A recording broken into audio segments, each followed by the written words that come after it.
正如我頭先所講啦，其中一個生意復會咧，其中一個 function 咧就係 YouTube 頻道嘅訪問。咁依家暫時只係有300幾個租，最高峰咧只係講緊有500個租客。咁我就想有興趣訪問嘅租客咧就接受我訪問。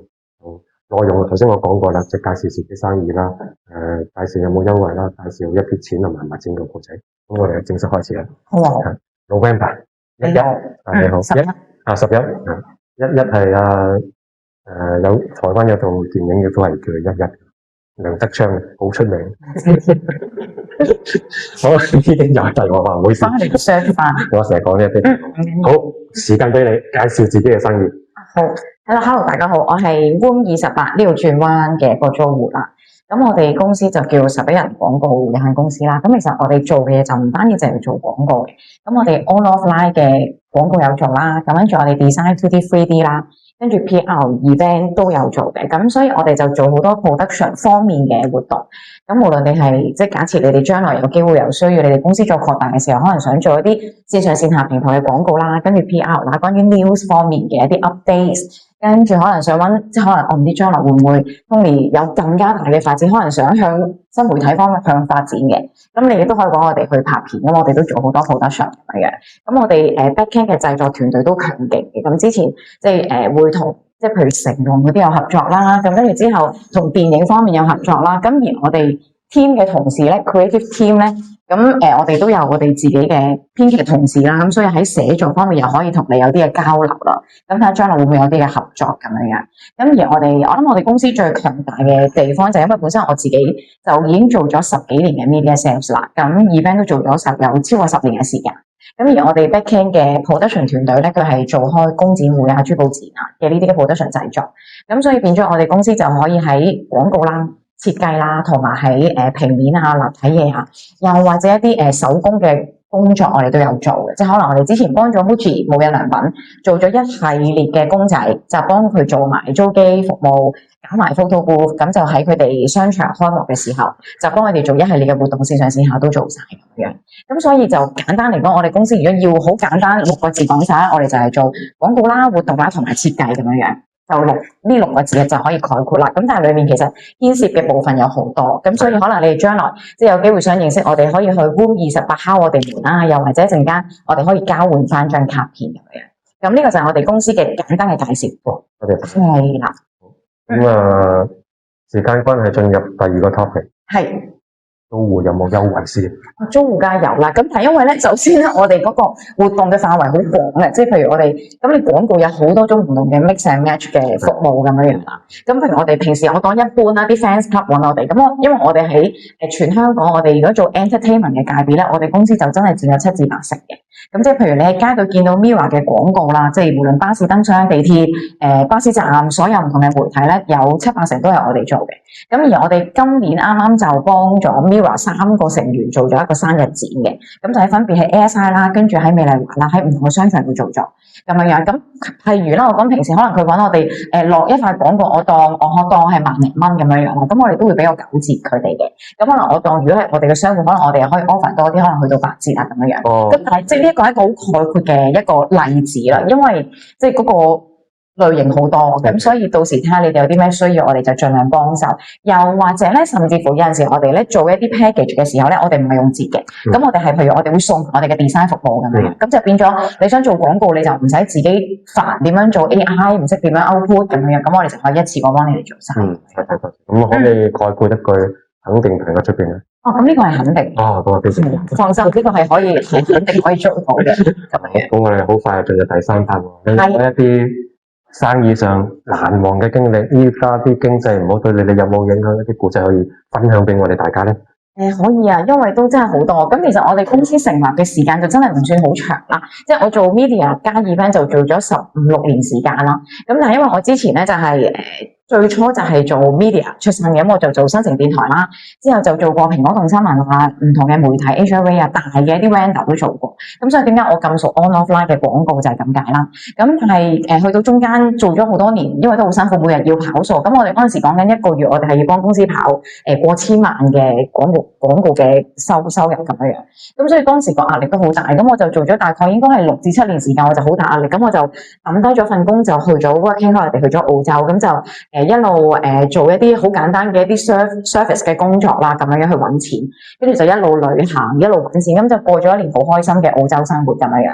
咁跟住再翻嚟香港，再做多咗2年。咁因為當時就做緊蘋果動新聞啦，以前我諗你哋應該都同我差唔多年紀啦，都應該識蘋果動新聞。因為應該我知道而家 Gen Z 嗰啲係唔知嘅，因為我有間唔中有陣時候出去中學講 talk，佢哋係唔知咩係蘋果動新聞啊咁樣。咁所以我當時就因為嗰份工帶俾我都比較多少少收入，咁我就做咗2年之後，我就儲咗少少錢，咁我就冇做嘢啦，咁我就出去追夢啦，咁就變咗就學吉他、學唱歌，跟住考晒8級之後咧，就喺街度唱歌賣藝。咁我就過咗6年咁樣嘅音樂嘅生涯生活，咁就做下巡唱啊，做下學校分享啊，咁跟住之後，但係因為又要因為有陣時如果齋靠表演個收入唔好穩定。咁所以我嗰陣時就教埋音樂，咁就一半教一半出去唱出去表演咁樣。咁所以我接觸嘅範疇好多，咁所以變咗我之後最點解我又離開咗我嘅音樂嘅路咧？咁就係因為咧去到沙士咁，跟住全部變晒網課啦。咁商場嘅表演同埋街嘅 busking 都做唔到啦。咁我冇理由喺條街度唱歌戴口罩，但係冇人聽咁樣，咁就好奇怪。咁我就變咗冇做咁樣。咁跟住之後就有機緣巧合，亦都因為我做咗好多年 media，咁我啲大佬啊阿姐又要揾一啲fit 嘅人去幫手跑數，咁就又揾翻我翻去，咁所以咧我就再翻去做多咗3至4年之後咧，咁 keep 住好多客戶繼續揾我想做 event 啊，做廣告嘅時候，我就覺得啊呢個都係一個契機，咁就出嚟可以自己試下創業，咁就先到今日嘅呢一個時間。咁所以我覺得呢幾年行嘅時間其實都好艱難啊，亦都好難忘。咁你啱啱問到喂最難忘係乜嘢咧？我諗係前2年，即係因為你話要講愛情故事嘛，我都有愛情故事。就係咧，即係因為我接咗一個好重要嘅 event 啦。咁而嗰個 event 係一個星嚟嘅，即係佢就叫阿 J 啦，劉盈婷。咁佢要開生日會喺對灣度開咁樣。咁但係咧就最慘咧係我接咗呢個 job 嘅時候，而我係仲要做埋個 MC 嘅。咁我就幫佢做呢個嘅發佈會啦，又要做生日會啦，咁要做 MC，咁跟住我同時就幫手去揼嗰啲內容咁樣。咁但係咧最慘就係我係分咗手2個禮拜，咁其實我每一日都係冇瞓覺，即係24小時都冇瞓覺，日日就係喊啊，跟住勁傷心啊，跟住又喺度諗下，哎呀點解會咁㗎？諗住結婚㗎嘛，結唔成啦咁樣。咁跟住你就會覺得哇，好似天昏地裂咁樣。咁但係又諗，我大佬咁嗰個 job 都好緊要嘅，即係可以同個星一齊做 show，咁我又可以做 MC，又可以幫到我哋公司。有一個好好嘅 showcase 咁樣，咁我就抬起頭來，又要每日要做人啦，洗完面又喊完又洗面咁樣，咁每日就係咁樣過啦。咁跟住去到嗰個 event 度，咁竟然又好順利就做完啦咁樣，咁就以至到我哋就建立咗同fans club 有一個好好嘅關係。咁所以呢3年阿 J fans club 嘅活動都係經我哋公司做，即係無論係大大小小，今年幫佢做咗有10 part 嘅活動啦，連埋啲廣告有細有大有活動咁樣。咁所以我諗呢個係我最艱難嘅分享，就係即係遇到幾大困難，但係每一日都要起身，個太陽都繼續係要升起嘅咁樣。哦，咁我諗呢個就係最難忘嘅地方。下次我話談何容易，逆境簡單自強，你都要出席喎。你可以盡力。你收尾最後點樣開解自己一話？呢個我有信仰嘅。哦。係啦，咁同埋我又比較積極嘅個人，咁就都好快就重新上路。我做少少回應啊。我成日舉一個例子，有乜嘢開心過食一煲雙辣？就係食2煲，啱唔啱？所有失戀好傷心，最快最有效嘅解決方法，搵多個快啲。咁啊，首先咧，好多謝阿11嘅分享。咁跟住係啦，呢、個就係亦都係我哋 creative 同事去諗嘅一個即係好堅明嘅地方，就係因為我哋咧，即係我哋sales team 啦，我哋 event team 啦，再加我哋 operation team 啦，加埋我哋 production team，其實我哋加埋就有11個人一齊工作嘅咁樣樣。咁所以我哋就希望好似一個足球隊咁樣樣啦，去幫你組織策劃，跟住之後進球入攻咁樣樣。咁所以就希望可以令到你所有嘢就可以進攻之後咧，就順利達到你公司想達到嘅目標咁樣。咁所以我哋就即係都比較強大嘅喺呢一方面嘅團隊咁樣。我哋 suppose 咧就15分鐘，我諗依家都超過，不過唔緊要。係咩？我講得好快噶咯喎，已經。我以為我講咗6分鐘到喎。不過唔緊要，我哋有下半 part， 即係第二 part 就係錢同埋唔係錢嘅故仔，唔係錢嘅故仔。頭先你嗰個係算係錢定唔係錢嘅故仔？兩樣咩啊？因為交租嘛。咁你會唔會再分享一個唔係錢嘅故仔，甚至乎？其實你都可以做棟篤笑，我發覺。因為其實我有出去講下啲 show 嗰啲嘅，即係我哋今年1月28號啦，同2月6號都有2場中學分享。咁我其實定期都會同突破有好多合作啦，佢哋每年都會揾我超過，因為以前有過10幾場，我以前有巡唱嘅，咁啊攞住支吉他啦，咁佢哋有幫我出咗本書啦，咁就會派俾啲學生咁樣，咁啊同佢哋做到好多互動。我都有去學校做演講嘅，我同啲學生講深空攝影啊、天體物理學嗰啲。深空攝影我真係搞唔掂。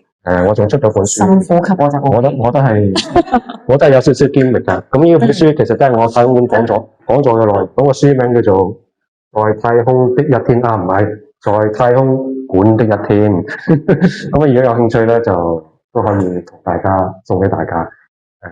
全部香港大家走嗰時可以行過走廊咧，咁全部都係香港影嗰啲深空天體。好，進入第二 part， 你會唔會分享一啲唔係錢嘅故仔咧？唔係，其實頭先嗰啲已經唔係錢㗎啦，即係我哋啲同啲同事一齊拼搏啊。好，跟住反正都留多啲時間俾佢。冇錯冇錯。咁你冇走住。頭先我講漏咗，我而家補翻先。為咗答謝我哋被訪問嘅租戶，第二 part 咧就唔出街嘅。咁陣間我哋嘅錄影咧會剪接5分鐘至10分鐘擺上我哋 YouTube 頻道。咁你亦都可以介紹我哋嘅蝸牛俱樂部 YouTube 頻道，好多啲人慢慢向上爬，我哋一齊。係啦。咁第二 part 咧就係第三 part 啊，依家進入去係我想答謝翻被訪問嘅租戶。我哋會提供一啲生意嘅技巧或者係我哋現時不嗱你之後同我講啦，依家公眾有啲商業秘密，你可能知道。咁但係咧，我哋第三 part 咧就係你呢幾年有啲咩問題？我舉個例子，我成日都舉呢個例子，因為我做 IT。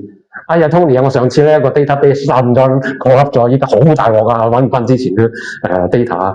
你有冇啲方法？我又即係 IT 白痴咁啲好簡單嘅方法可以解決呢個問題？好嘅。咁即係類似呢啲問題啦。總之咁我想介紹一 part，頭先我講漏咗而一 part 咧，好重要對呢個熟會或者對我本身嗰個概念。我本身 IT 嘅，第二我亦都一個系統效率嘅工程師。我最高估500個租客，依家300個，冇人估到我間公司有幾多個伙計，幾多同事，冇人估到。當然起碼1個啦，係啦。咁我就開唔開估？唔開估。有機會問我啦，冇人估到。點解咁過後？因為我本身都係頭先我講過啦，我就算炒樓啊，都係將佢理論化、邏輯化，咁全部可以計算出嚟嘅。我全個系統嘅 paperless，所有程序咧都係好簡單、好詳細，咁全部將所有嘅最複雜嘅程序濃縮。呢個亦都係我第二個強項。譬如你我公司依家有10幾人啊，我想炒緊2個啊，但係個系統係成個運作係冇影響嘅，又或者我遇到呢個問題不停咁重複，咁依家有 AI 啊咁對成啊。Raymond 做 AI 咁啊，下星期訪問你咧，咁更加精彩，我覺得嗰個內容。咁就呢方面，我覺得我可以幫到大家。好喎。咁之後我背後嘅團隊，忽然間咧，我哋壓軸有位叫做職高老師。我人生中3個偶像其中一個，佢不單係一個銷售界嘅高手，傳說中嘅銷售界李小龍，亦都係一個3二教練，亦都係一個心靈嘅導師。最近不停咁自己聽佢講我唔講，聽佢講。咁啊，心靈上高咧亦都係一個導師嚟嘅。咁呢方面咧，心靈係好緊要嘅，做生意。係啊。我成日又係我有好多例子嘅。喂，聽完我做生意唔掂啊，好慘啊！Elon Musk 坐落你當生意度，你估會唔會起死回生？梗係得啦，信念問題。信念對自己嘅信心問題，同埋即係好多方法可以做到。咁我背後咧，我舊年開始咧就同一個華人社會 co-working space 咧，最大嘅一個CEO 合作。咁佢嘅品牌係 The Best，咁大家可能都聽過。喺中環、上環、尖沙咀都有佢嘅品牌。佢背後嘅團隊咧有 IT 當然有啦，account HR marketing。咁所以咧喺呢方面咧，如果你覺得有啲咩問題，咁就亦都可以除咗贈兩句之外，亦都係實際真係幫到大家。係啦，咁就忽然間走嗰時，睇下有冇需要講傾兩句，睇下可唔可以贈你兩句。好啊，我就好需要。好多謝你。